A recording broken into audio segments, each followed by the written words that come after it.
The year was 1920, and America was in a crisis. Soldiers had returned home from World War I to find that their jobs were gone. Unemployment doubled to nearly 12%. Stock market was on its way to losing half of its value. The gross national product was in free fall.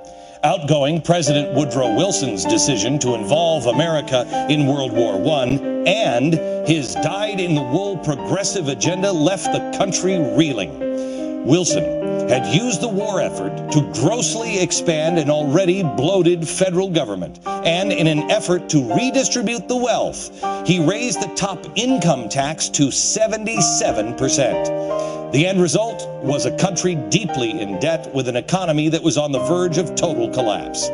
This was the Depression you probably never heard of, wiped clean from our history books. Why? It's called the Forgotten Depression. More on that in a minute. Another key factor in this economic nightmare was the action taken by the Federal Reserve, another Wilson-era progressive idea. As times got tougher during Wilson's last term, the Fed began to print money and make it easier to get credit. Even as America's 29th president, Warren G. Harding, took an oath of office in 1921, the country was on the brink. He wasted no time. His plan was astonishingly simple. No bailouts, no stimulus package. In fact, just the opposite. Between 1920 and 22, the federal budget was in fact cut roughly in half. They cut top marginal income tax rates and marginal income tax rates for all groups substantially throughout the 20s. After they cut marginal tax rates so substantially, they were also able to cut the national debt, not the deficit, the national debt, by 1/3 during the 1920s. The budget was cut in half. Tax rates reduced in all income brackets. The national debt reduced by 1/3. In 18 months, America rebounded. The result? The Roaring '20s. It was during the 1920s that millions of Americans bought their first radio, millions of Americans bought their first refrigerator, their first car. The number of Americans who had telephone doubled. President Harding died of a heart attack 2 years into his presidency, but his successor, Calvin Coolidge, continued what he had started. I want the people of America to be able to work less for the government and more for themselves. I want them to have the rewards of their own industry. This is the chief meaning of freedom. Limited government and free enterprise fueled one of the greatest success stories in American history. Again, you probably never heard of this. We never hear a thing about the Depression of 1920 for obvious reasons, because we might draw the wrong conclusions. We might conclude that maybe these policies could be implemented today. We're not allowed to draw that conclusion, so this episode is simply left off the table. What the history books can't deny is just 9 years later, in spite of all the country had been through, progressive presidents Herbert Hoover, FDR, following Woodrow Wilson's progressive playbook of bloated government, massive spending, and sky-high taxes, led us back to the brink, the Great Depression. And by the way, in another undeniable example of progressive revisionist history, you, me, our kids have all been taught that FDR's New Deal proved to be the salvation of America. Nothing could be further from the truth. The New Deal expanded government to levels approaching a dictatorship.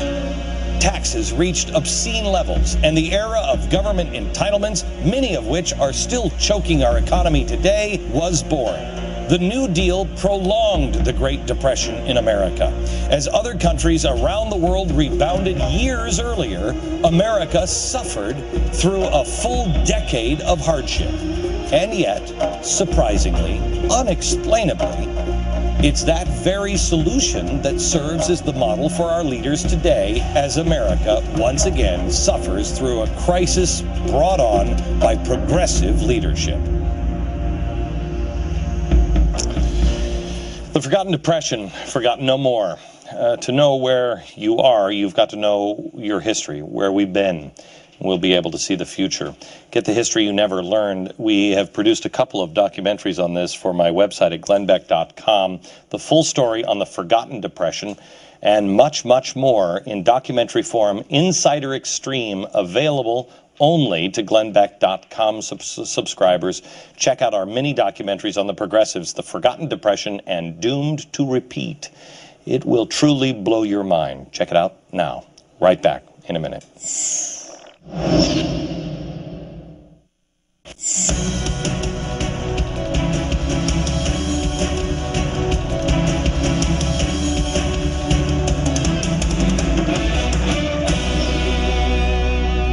Hello, America. This week we have a special series for 5 days. Everybody always says, oh, just tell me the truth. Okay, we'll tell you the truth. Now, the question is, once you have the truth, what will you do with it?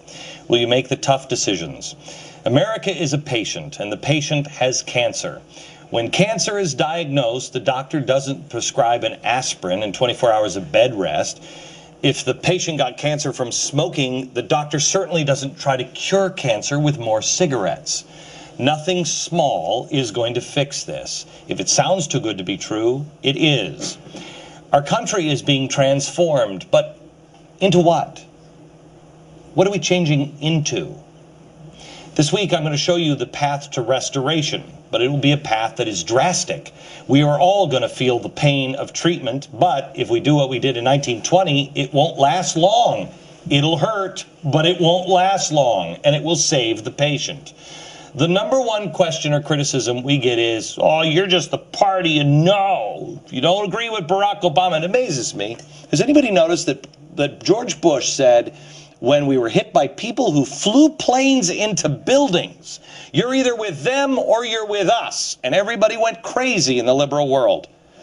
Has anybody noticed that that's what this president says to Americans who aren't flying planes into buildings? That you're either with us or you're with the Tea Partiers. What? Well, we contacted the Cato Institute, and with their help, and also with several other people who will be joining me this week from Freakonomics, Stephen Dubner, I'm going to show you how to slash the budget, unlike any politician will ever tell you. We'll even feature a marketing expert later in the week to help us learn how to sell the message to the American people. Plus, Ben Sherwood will be here later this week to help us learn how to weather the storm should we decide to do this. What should you prepare for if we do it or if we don't? Remember, this is only one idea to soften the ground. America has to talk about dramatic moves. I talked to this guy today on my radio program, Paul Ryan. He's a congressman from the land of progressives. He's got a plan out, too. I have to tell you, he calls it the roadmap for America's future. I don't know how I never met this guy. I don't know how we never been on each other's radar. He sounds to me like he gets it. Take a look at his website. Hell, you have an idea? Great. Let's talk about it. But can we please start to have this discussion? Now, before the Reagan tax cuts, the economy was choking on high inflation, high interest rates, and high employment.